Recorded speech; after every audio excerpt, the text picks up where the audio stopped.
नमस्कार मंडळी. ठरलं तर मग आजचा म्हणजेच 1 एप्रिलचा फ्रेश असा रिव्ह्यू तुम्ही माझ्या आवाजामध्ये ऐकत आहात. काल दाखवलेलं आहे आपल्याला जोरदार भांडण सुरू असतं प्रिया आणि सायलीचं. प्रिया म्हणत असते दे इकडं चाव्या, सायली म्हणत असते त्या चाव्या माझ्या आहेत, मी तुला देणारच नाही. दोघींची ना अक्षरशः हाणामारी चालू असते. प्रियावर म्हणत असते की माझ्या किल्ल्यात, सायली म्हणत असते माझ्या किल्ल्यात तुझा हक्क नाही आहे म्हणत असते सायली, त्या किल्ल्या माझ्यात फक्त आणि मी त्या तुला देऊ देणारच नाही. म्हणून दोघांची अक्षरशः एवढी हाणामारी चालू असते की बस. अश्विन म्हणतो प्रिया अगं तू सोड, तू अगं तुला हा मान मिळाला हेच तुझ्यासाठी खूप आहे, त्यासाठी या लेवलला जाण्याची काहीच गरज नाही आहे. आता अर्जुन पण मध्ये पडतो आणि म्हणतो सायली सायली सोड, काय चाललंय तुझं, हे सोड बरं तू प्रियाला, अर्जुन असं म्हणत असतो. आता प्रिया पण ओरडत असते हा सोड म्हणून. अर्जुन म्हणतो आता मॉम आणि डॅडनी सांगितलंय ना तुला तसंच वागूयात आपण, सोड किल्ल्या. सायली म्हणते की नाही या किल्ल्यावर माझा हक्क आहे आणि या किल्ल्या मी तुला मिळू देणार नाही, सोड म्हणते ना. असं सायली म्हणून जोरजोरात प्रियाच्या हातून चाव्या खेचत असते. प्रतापराव म्हणतात अगं तुम्ही का भांडताय, सोडा त्या किल्ल्या. आता कल्पनाचं पण भांडण सोडवायला जातात पण त्या दोघी कोणाचंही ऐकत नाहीत. प्रिया म्हणते त्या किल्ल्या आईने दिलेत, अगं तिचं तरी मान ठेव. तरी सायली काही ऐकत नाही, तिच्या हातून जोरजोरात चाव्या खेचत असते. आता यांची खेचाखाची इतक्या जोरजोरात सुरू होते ना की बस आरडाओरडा सुरू होतो. आता सगळं इतका जोरजोराचा गोंधळ ऐकून आता तिथे अस्मिता आणि सचिन येतात. अस्मिता म्हणते अरे हे काय चाललंय तुमचं, घरामध्ये कसलं भांडण चालू आहे, अरे रस्त्यापर्यंत आवाज येतोय, काय हे कसलं भांडण सुरू करताय तुम्ही. आता असं म्हणल्यानंतर ही सायली आणि सचिन म्हणतो आणि ह्या कसल्या किल्ल्या आहेत, हा या कसल्या किल्ल्या आहेत म्हणून. तर ही सायली म्हणते अस्मिता ताई आईंनी ना या प्रियाला तिजोरीच्या आणि घराच्या किल्ल्या दिल्यात म्हणून. आता असं म्हणल्यानंतर ही अस्मिता तर तोंडाला साथ लावते काय म्हणून. सायली म्हणते तुम्ही समजावा ना आईला. तर प्रिया म्हणते म्हणूनच तुझ्या पोटात दुखतंय ना, अगं पण या किल्ल्यांना माझे आहेत, त्या सोड, मी सोड म्हणते ना तुला, असं म्हणून प्रिया त्याचा आवेश करून घ्यायला जाते. आणि आता बघा ही सायली म्हणायला लागते की या घराच्या संरक्षणाची जबाबदारी माझ्यावर आहे आणि ते मी करणारच.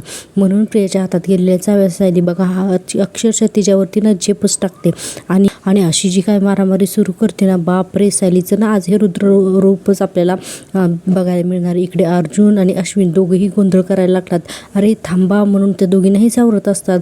तर पण काय सायलीला आज ठरवलेलंच असते, त्याच्यामुळं सायली इतक्या जोरजोरात केस खेचत असते प्रियाची. आता प्रिया पण चिडते आणि म्हणते माझे केस खेचतेस तू. अस्मिता ओरडत असते तन्वी अगं सोड तिला. सचिन मात्र हे सगळं हसून बघत असतो कारण सचिनला नाही मजा वाटत असते.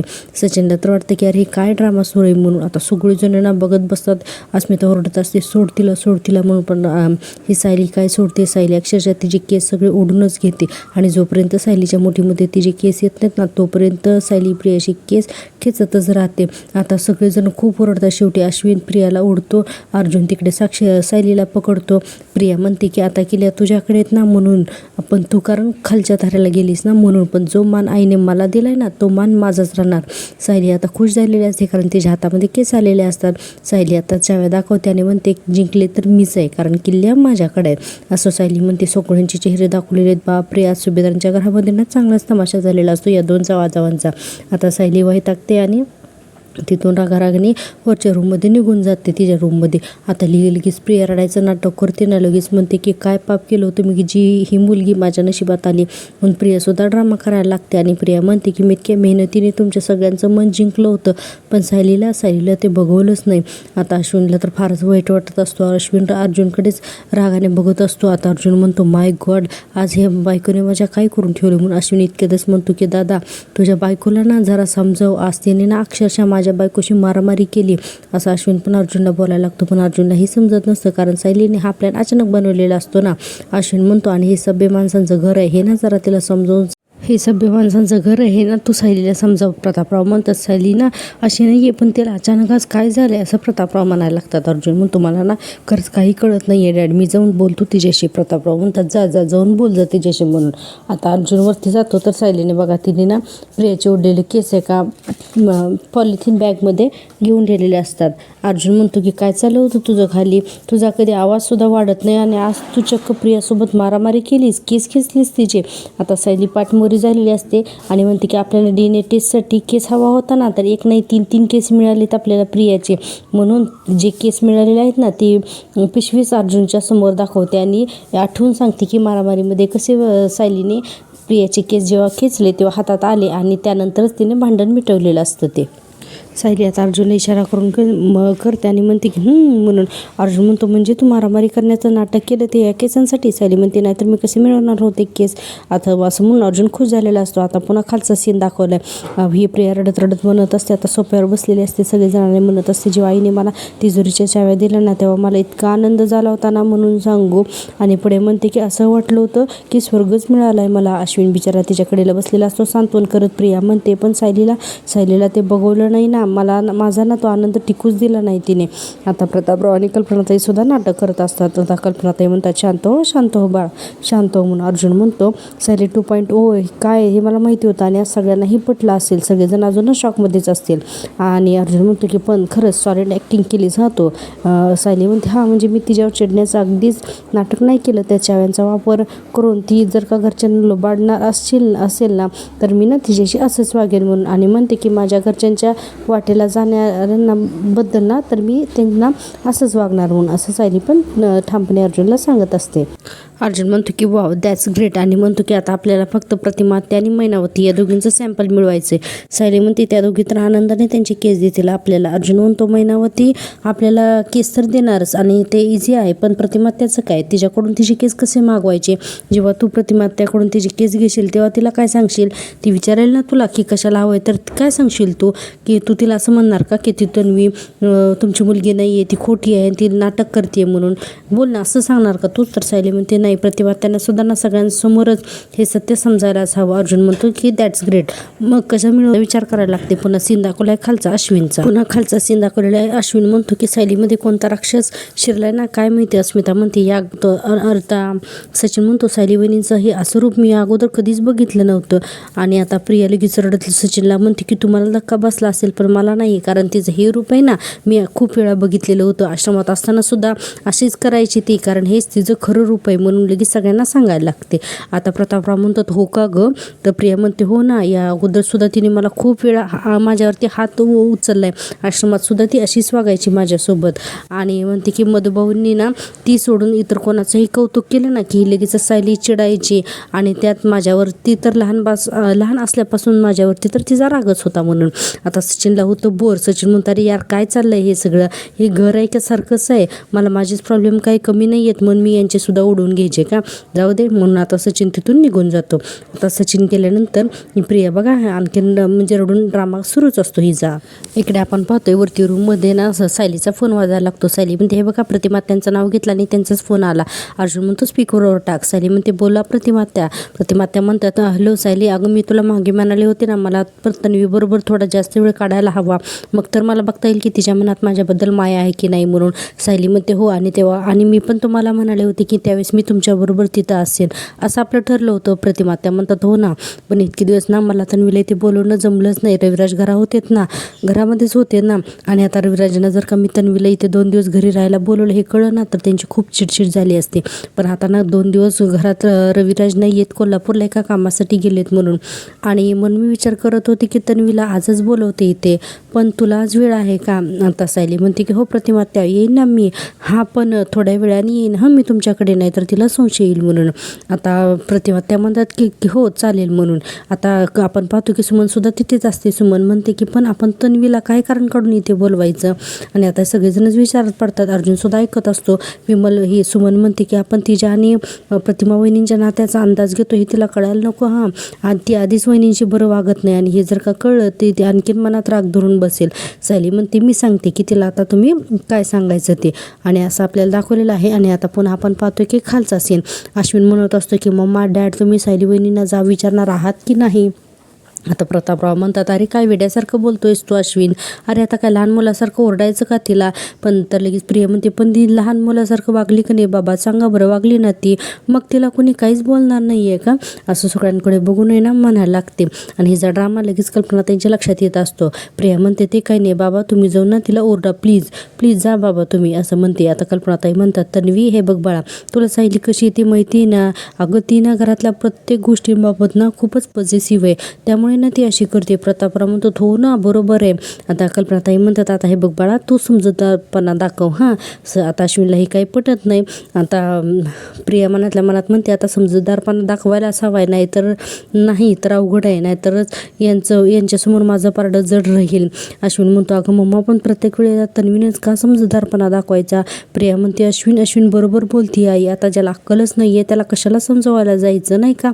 पण जो विचार करू शकतो त्याने समजूतदारपणा दाखवायला हवा नाही का, असं ही प्रिया म्हणायला लागते. आणि पुढे बघा पुढे म्हणते की आई सायली कशीही वागली ना तरीही काही हरकत नाही हां, मी काहीच बोलणार नाही तिला, तू नको काळजी करूच म्हणून म्हणायला लागते. आणि म्हणते की त्या तिजोरीच्या किल्ल्यात ना असू दे तिच्याकडेच, माझी काहीच हरकत नाही का आई म्हणून. कल्पनाताई म्हणतात मला ना बाळा तुझ्याकडून हीच अपेक्षा होती का, खरंच तू खूपच गुणी आहेस ग बाळा, खूप गुणी आहेस असं म्हणून कल्पनाताई तिच्या डोक्यावरून हात फिरवतात. आता प्रिया म्हणते अश्विन अरे मला माझे ना अजूनही हातपाय थरथरत आहेत रे, प्लीज मला खोलीत घेऊन चल रे. प्रतापराव म्हणतात जा रे अश्विन जा तिला खोलीत घेऊन जा हां.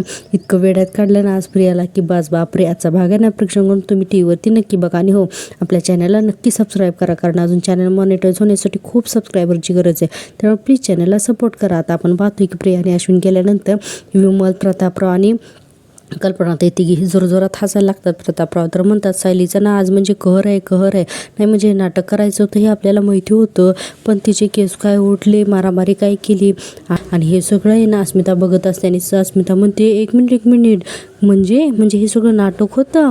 आता अस्मिताने जेव्हा म्हटलं ना की म्हणजे हे सुद्धा नाटक होतं तर कल्पनाताई म्हणतात अगं हो सायलीने ना आम्हाला अगोदर सगळं सांगितलं होतं, पण ती हे असलं काही धारण करेन ना रूप याची काही आम्हाला अपेक्षा नव्हती हां असं कल्पनाताई म्हणतात. आता अस्मिता म्हणते की पण तिने तुम्हाला हे सगळं करायला का सांगितलं होतं आणि याआधी पण तिने तुम्हाला तिच्याशी चांगलं वागायला सांगितलंच होतं ना. तर हो ना, तर प्रतापराव म्हणतात हो ना. मग अस्मिता म्हणते अरे पण हे सगळं काय चाललंय. कल्पनाताई म्हणतात अगं मी तिला विचारलं होतं पण ती म्हणाली की तुम्ही फक्त आमच्यावरती विश्वास ठेवा, वेळ आली ना की सगळं काही आम्ही तुम्हाला सांगूच म्हणून. आणि प्रतापराव म्हणतात हे बघा अस्मिता आणि अर्जुन आणि सायलीवरती अविश्वास दाखवण्याची काहीच गरज नाही आहे, कारण त्या दोघांमुळे या घरावरची मोठमोठी संकटं दूर झालेली आहे, त्यामुळे आपण त्यांच्यावरती विश्वास ठेवायलाच हवा. कल्पनाताई म्हणतात हो ना, नाही हे जर का खूप महत्त्वाचं असेल ना तर अर्जुन आणि सायलीने ही गोष्ट तडीस नेईपर्यंत कोणालाही न बोललेलीच बरी म्हणून. आता प्रतापराव म्हणतात बरोबर आहे. कल्पनाताई म्हणतात नाही कारण काय आहे ना की कुठलीही गोष्ट वेळेच्या अगोदर कोणाच्याही कानावरती येता कामा नये आणि काय आहे ना की भिंतीला सुद्धा कान असतात ना असं म्हणतात कल्पनाताई. आता हे सगळंच मी त्याला पण पटतं. आता पुन्हा आपण सीन पाहतोय अर्जुन आणि सायलीचा. इकडे सायली म्हणते आजच प्रतिमा त्यांच्या घरी जाता येतं ते बरं झालं. मी प्रियाच्या नंतर थोड्या वेळाने ना त्यांच्या घरी जाईन आणि प्रतिमा त्यांच्या नकळत त्यांचे केस मिळवीन म्हणून. अर्जुन म्हणतो मी पण जातो आणि महिनावतीचे केस घेऊन येतो, पण दोन्ही सॅम्पल घरात असल्यानंतर आपल्याला जास्त काळजी घ्यायला हवी. सायली म्हणते हो. अर्जुन म्हणतो कारण जर का प्रियाला डाऊट आला ना की आपण ही DNA टेस्ट वगैरे काही करतोय तर ती कदाचित DNA सॅम्पलसुद्धा बदलू शकते, त्यामुळे DNA रिपोर्ट मॅनेज करण्याचा प्रयत्नसुद्धा करू शकते. सायली म्हणते मागच्या वेळेला आपण गाफील राहिलो होतो ना तेवढं पुरे, यावेळेला काही झालं ना तरीही प्रियाला आपण DNA रिपोर्ट मिळूच द्यायचे नाहीत. आणि म्हणते तुम्ही आधी हे DNA हे केस जे आणलेले आहेत ना तर हे व्यवस्थित ठेवा म्हणून. अर्जुन म्हणतो ठीक आहे तू आधी याच्यावरती नाव टाक म्हणून. आता सायली त्याच्यावरती प्रिया असं नाव टाकते आणि दुसऱ्या पण 2 पाकिटांवरती नावं टाकते की प्रतिमा आणि महिनावती म्हणून, आणि हे दोन्ही पाकिट अर्जुनच्या हातामध्ये देते. सायली म्हणते एकदा का आपल्याला DNA रिपोर्ट दिसले ना की मग प्रियाचा अंत जवळ आलायच असंच म्हणून समजा. आता आपण पाहतोय दुसरा सीन, तो म्हणजे सचिन आणि साक्षीचा. साक्षी म्हणत असते की सचिन मी तुला सांगते ना तिथे मला भेटायला ये. सचिन म्हणतो सॉरी ब्युटिफुल आज ना मी नाही तुला भेटायला येऊ शकत. आणि साक्षी म्हणते की 1 मिनिट मी तुला विचारत नाही आहे, मी तुला सांगते की मी जिथे सांगते ना तिथे मला भेटायला ये. आता सचिन त्याच्या बाळाला घेऊन खेळत बसलेला असतो. सचिन म्हणतो अगं मला सुद्धा तुला भेटायला यायचं आहे ग, पण मला इथे इतक्या गोष्टी मॅनेज करायला लागतात ना की बस इतक्यातच त्याचं बाळ रडायला लागतं. आता त्या बाळाला खेळत सचिन म्हणतो की मी आहे ना बाळा.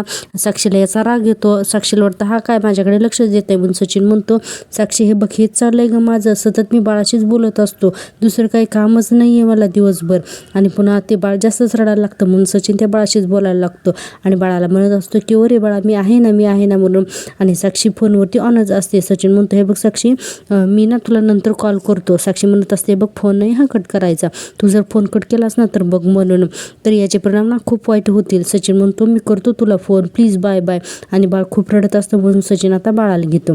आता सचिन बाळाला घेतो आणि त्याला त्याला शांत करत असतो. पण या साक्षीला हे अजिबात चालत नाही आणि ती इतका संताप करून घेते ना की बस. आणि बघा हा उद्याच्या भागामध्ये तर ही साक्षीने ना एक रुद्र अवतारच धारण केले, आपल्याला ते लवकरच कळणार आहे.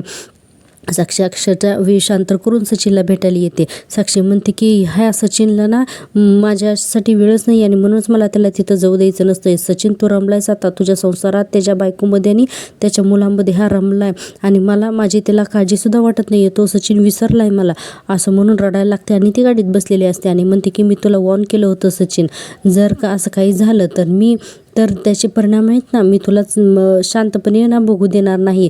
तू बघ आता मी जे काही करेन ना याचे परिणाम तुला आता भोगावेच लागते. आणि म्हणते की मला दूर करण्याचे परिणामसुद्धा तू आता भोगशीलच म्हणून असं काहीतरी बडबडायला लागते. आता पुन्हा आपण पाहतोय सीन तो म्हणजे अश्विन आणि आता या प्रियाचा.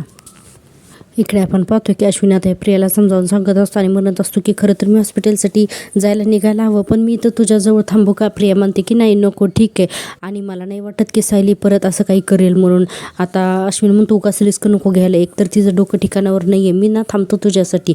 इतक्यातच प्रियाचा फोन वाजायला लागतो. आता प्रियाचा फोन वाजला की प्रिया म्हणते अरे आईचा फोन, अरे आई स्वतःहून कशी काय मला कॉल करते, काही प्रॉब्लेम तर झाला नसेल ना. अश्विन म्हणतो कदाचित सायली वहिनीने तुझी तक्रार केली असेल म्हणून आला असेल कॉल असं म्हणते आणि म्हणतो की उचल आणि स्पीकरवरती टाक फोन. आता ही प्रिया स्पीकरवरती टाकते फोन आणि म्हणते हॅलो आई सगळं काही ठीक आहे ना. नाही म्हणजे तू कधी स्वतःहून कॉल करत नाहीत ना म्हणून विचारलं. बाबा ठीक आहेत ना. प्रतिभा त्या म्हणतात की अगं सगळं काही ठीक आहे बाळा, इथे काही काळजी करण्यासारखं नाही आहे. मी ना कल्पनाकडून तुझं खूप कौतुक ऐकलं गं आणि म्हणून म्हटलं की तुला कॉल करून सांगूया. कल्पना सांगत होती की अलीकडे तुझं वागणं खरंच खूप बदललं आहे म्हणून. आता प्रियाला हे ऐकले की खुश होते. साऊंड ऑन केलेला असतो प्रियात. प्रतिभा त्या म्हणतात की तू पहिलं सगळं वागणं विसरायला भाग पाडलंस त्यांना म्हणून. आता लगेच ही सुमन म्हणते वहिनी म्हणत होत्या, कल्पना वहिनी म्हणत होत्या की तू सगळ्यांचं ना मन जिंकून घेतेस, कोणी कितीही बोललं ना तरी तू सगळ्यांचं मन जिंकतेस, कोणाशी सगळ्यांशी चांगलं वागते असं वहिनी म्हणत होत्या. असंही सुमनसुद्धा सांगायला लागते. प्रतिभा त्या म्हणतात आणि हो लेकीचं कौतुक ऐकून आईला तर बरं वाटणारच ना. तर प्रिया म्हणते आई तुम्ही खरं बोलताय, आई सांग ना तू खरंच माझं कौतुक करायला म्हणून फोन केलायस का गं. प्रतिभा त्या म्हणतात हो आणि फक्त कौतुक करण्यासाठीच म्हणून नाही तर तुला माहेरपणासाठी सुद्धा बोलवायला मी कॉल केला आहे म्हणून. आता असं म्हणल्यानंतर तर प्रिया खुशच होते, अश्विनला पण बरं वाटतं. आता प्रतिभा त्या म्हणतात की प्रिया तू आज इथे येतेस का, जेवायलाच ये. विमल म्हणते, सुमन म्हणते की तन्वी लवकर ये, आम्ही ना वाट बघतोय तुझी. अश्विन इकडून तिला खुणावखुणी करायला लागतं की हो जा जा जा म्हणून. प्रिया म्हणते हो आई येते, हां मी आज येते. तुम्ही दोघी एवढ्या प्रेमाने मला बोलवताय तर माहेरपणाची संधी मी कशी काय सोडीन ना, मी नक्कीच येणार म्हणून. आणि पुढे म्हणते की मी लगेच निघते, हां म्हणजे काय ना की आपल्याला खूप वेळ गप्पा मारता येतील ना, मी आलेच लगेच. आता सुमन काकू म्हणतात की चालेल लवकर ये हां म्हणून आणि फोन ठेवतात. आता फोन ठेवलं की प्रिया इतकी खुश होते आणि म्हणते की अश्विन तू ना मला चिमटा काढ, अरे चिमटा काढ ना मला आधी. अश्विन म्हणतो तन्वी अगं चिमटा काढण्याची गरज नाही आहे, स्वप्न नाही आहे, हे खरंच घडलंय. आणि अश्विन म्हणतो की प्रतिमा त्याने तुला स्वतः जेवणाचं आमंत्रण दिलंय.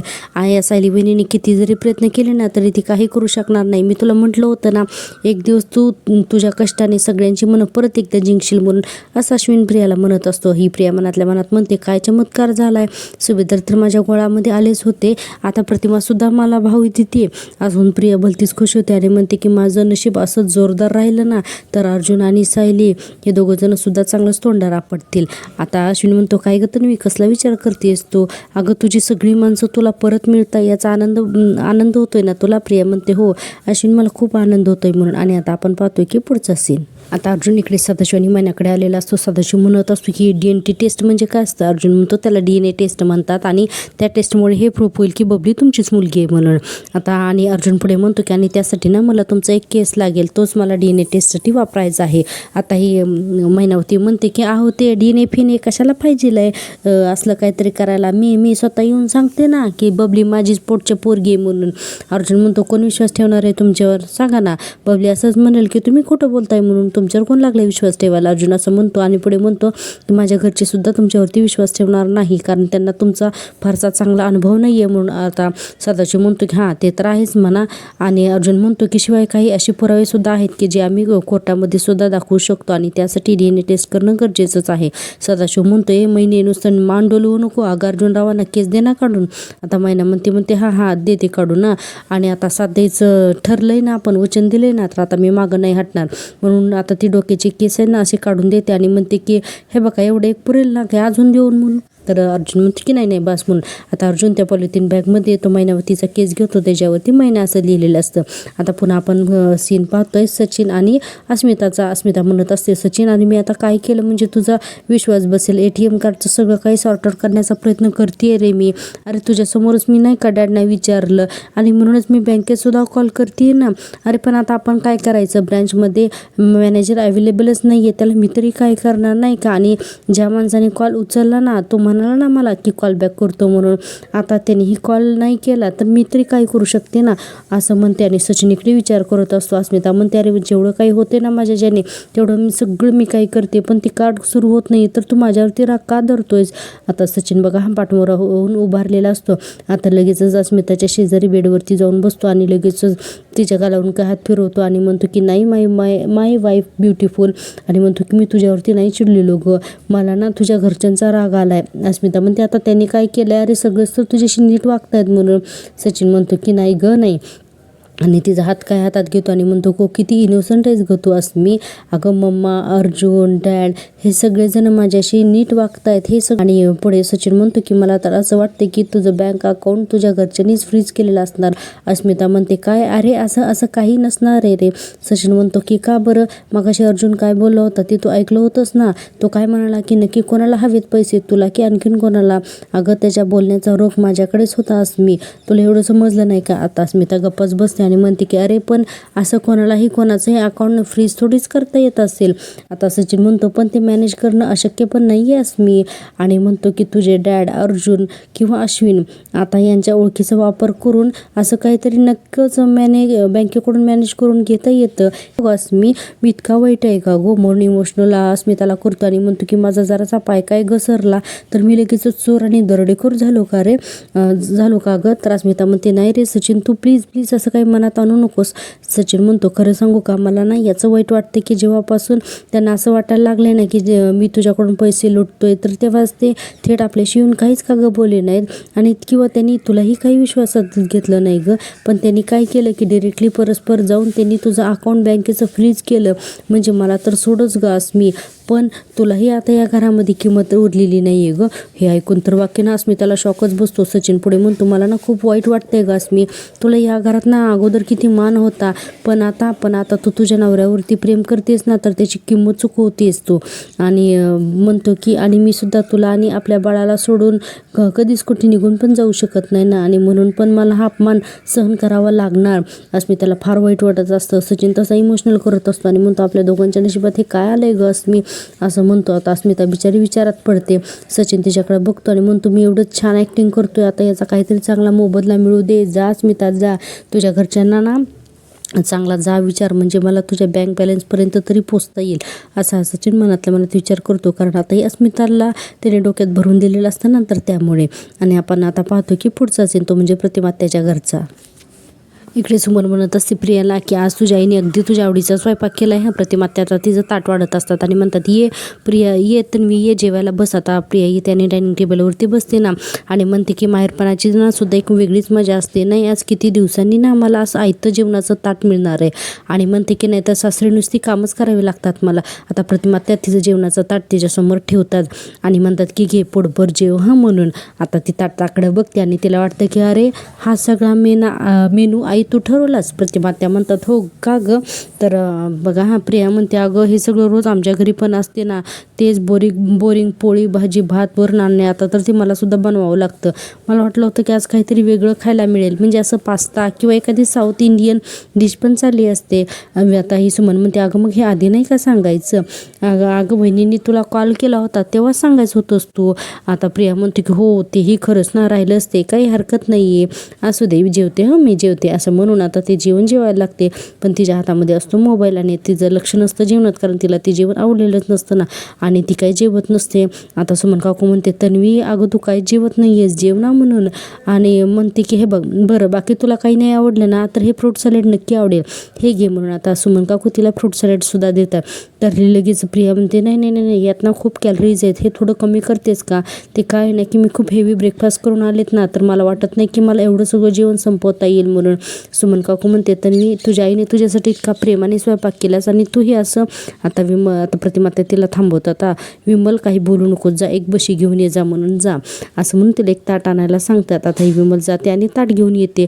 आता प्रतिमा त्या म्हणतात तन्वी हे बघ बाळा, तुला जे जे नको असेल ना तर तू सगळं त्या ताटामध्ये काढून ठेव असं म्हणून आता ते रिकामं ताट देतात आणि म्हणतात की हे बघ यामध्ये काढ. तर ती इतकं विचित्र पद्धतीने काढत असते. पहिल्यांदा तर पोळी ताटाच्या बाहेर काढते, त्याच्यावरती अशी भाजी फेकते, अक्षरशः काही नको आहे म्हणून खायला असं करत असते. ते अन्नाचा ते अजिबात मान ठेवत नाही, अन्नाचा अपमान करते. आता हे सगळं प्रतिमा त्यांना दिसतं. आणि आता प्रतिमा त्या लांब जाऊन उभा राहतात. आता ही प्रिया काय करते की ताटामध्ये नुसता भात घेते, कोशिंबीर घेते आणि आता जेवायला लागते. आता हे सगळं प्रतिमा त्या बघतात. सुमन म्हणते वाईट वाटून घेऊ नका तुम्ही प्रतिमा, वहिनी लग्नानंतर मुलींच्या आवडीनिवडी बदलतात. आता प्रतिमा त्या म्हणतात पण हा प्रश्न मुलींच्या आवडीनिवडीचा नाही आहे ग सुमन. आज ही पूर्णाईने मला अगदी साधं पाणी जरी प्यायला दिलं ना तरी त्या पाण्याला ना वेगळी चव असते, कारण ते आपल्या आईने दिलेले असते ना, आईच्या माईची चव असते ग त्या पाण्याला असं प्रतिमा त्या म्हणत असतात. आणि बघा पुढे म्हणतात की आणि माझ्या चेहऱ्यावरची खुशी बघून पूर्णाईंच्या चेहऱ्यावर नेहमी आनंद असायचा ग, मग माझ्या आणि तन्वीच्या बाबतीत हे सगळं असं का घडत नसेल ग असं या प्रतिमा त्या म्हणत असतात. आणि बघा हे इकडे प्रिया जेवत असते मोबाईल बघत बघत. आता सुमन काकू म्हणते तन्वी अगं ए तन्वी, तर ती म्हणते अगं जरा मोबाईल बाजूला ठेवा आणि चवीने जेव ना, आणि जेवण कसं झालंय हे तुझ्या आईला जरा सांग. आता प्रिया म्हणते हो छान झालंय, छान झालंय जेवण असं करते आणि मोबाईल बघत बघतच पुन्हा तो भात खायला लागते. आता आपण पाहतोय की पुन्हा पुढचा सीन. आता आपण पाहतो इकडे रिक्षामधून सायली येते किल्लेदारांच्या घरी. इतक्यातच तिला फोन येतो. सायली म्हणते की बोला म्हणून. अर्जुन म्हणतो हॅलो बाई माझ्याकडे. सायली म्हणते वा काय सांगता, बरं झालं मी पण ना प्रतिमा त्यांचा केस मिळवते, मी त्यांच्या घराबाहेरच पोचली म्हणून. अर्जुन म्हणतो की ओके पण जरा सावध राहा म्हणून.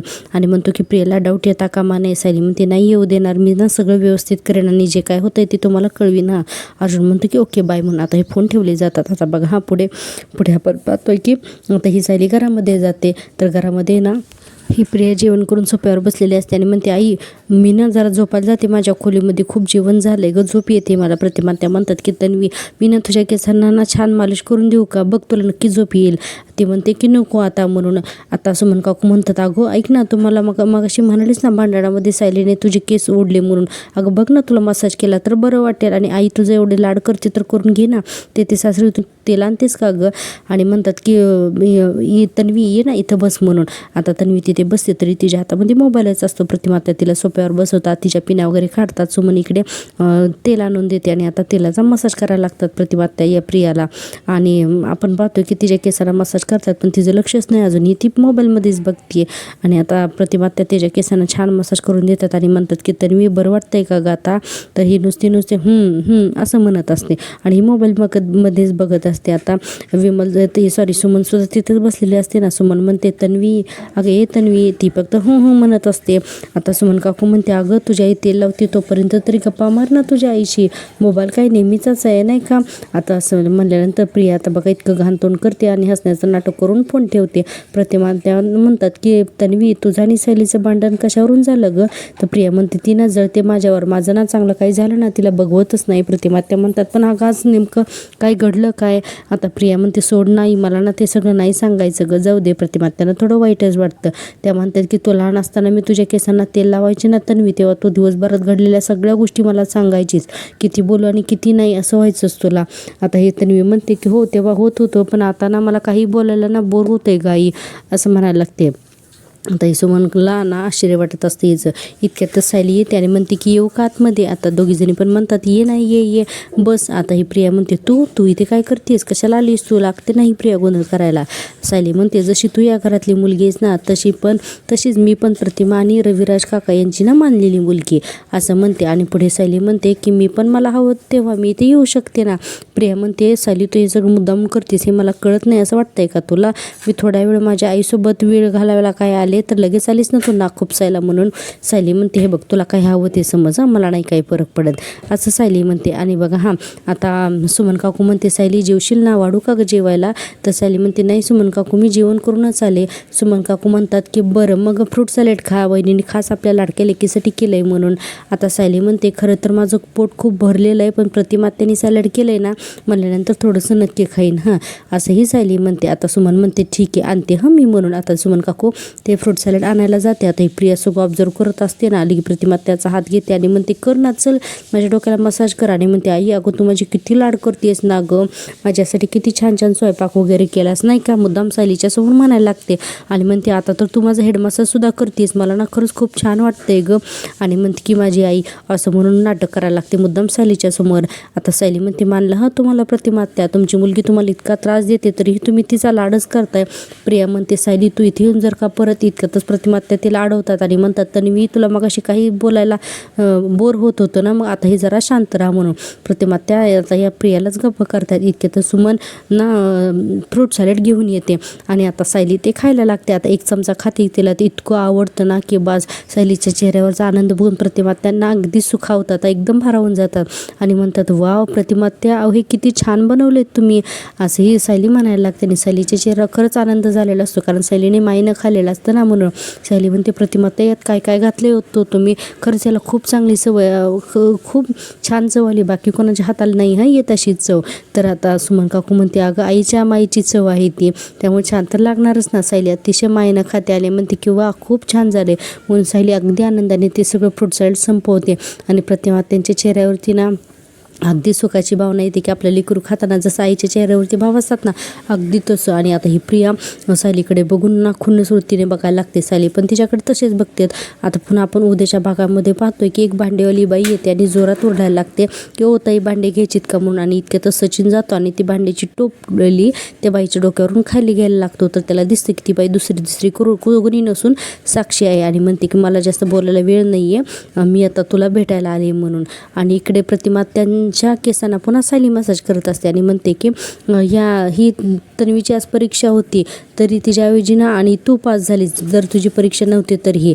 आणि सायली काय करते की प्रतिमा त्यांच्या केस घेते आणि पटकन ती तिच्या बॅगेमध्ये ते केस ठेवते. आणि नेमकं प्रिया बघते आणि म्हणते सायलीने तिची पर्स इतकी का घट्ट ठेवली, म्हणजे नक्की यामध्ये काहीतरी असेल. आणि प्रिया पुन्हा घरी येते.